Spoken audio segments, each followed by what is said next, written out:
On parle partout des bienfaits des électrolytes pour l'hydratation et la performance sportive. Mais une question capitale se pose. Est-ce qu'il y a des effets secondaires? Peut-on en prendre trop ou au contraire, quels sont les risques si on en manque? La réponse est une question d'équilibre. Si les électrolytes sont globalement très sûrs, leur risque dépend de la dose et du contexte. Aujourd'hui, on va voir ensemble pourquoi plus d'électrolytes ne veut pas dire mieux, mais aussi pourquoi un déficit peut rapidement devenir problématique. En pratique, les effets indésirables rapportés ne concernent presque jamais les produits aux doses recommandées, mais plutôt les erreurs d'utilisation. Les revues scientifiques sur la réhydratation orale sont claires. Un usage excessif ou une préparation mal dosée peut provoquer des troubles sérieux. Si tu forces trop sur les doses, tu t'exposes à ce qu'on appelle l'hypernatrémie, un excès de sodium. Les signes qui doivent alerter sont des nausées, des vomissements, une sensation de faiblesse, voire de la confusion. Dans les cas les plus extrêmes de mésusage, cela peut entraîner des complications rénales ou neurologiques. Tes reins sont les filtres de ces minéraux, s'ils sont surchargés, l'équilibre de tout ton corps est menacé. A l'inverse, un manque d'électrolytes n'est pas anodin, puisqu'ils assurent la transmission de l'influx nerveux et la contraction musculaire, une carence peut vite se faire sentir. Les manifestations principales peuvent être des crampes musculaires, une fatigue anormale ou des étourdissements. Sur le long terme, un déficit chronique, notamment en magnésium ou en potassium, peut impacter ta récupération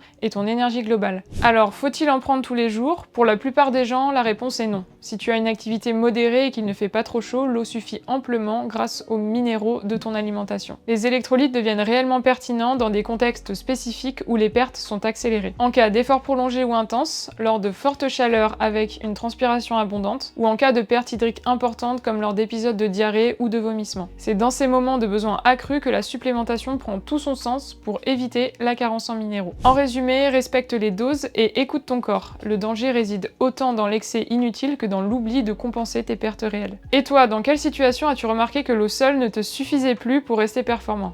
Dis-le moi en commentaire, like la vidéo si elle t'a aidé et abonne-toi pour plus de conseils nutrition basés sur la science. À très vite.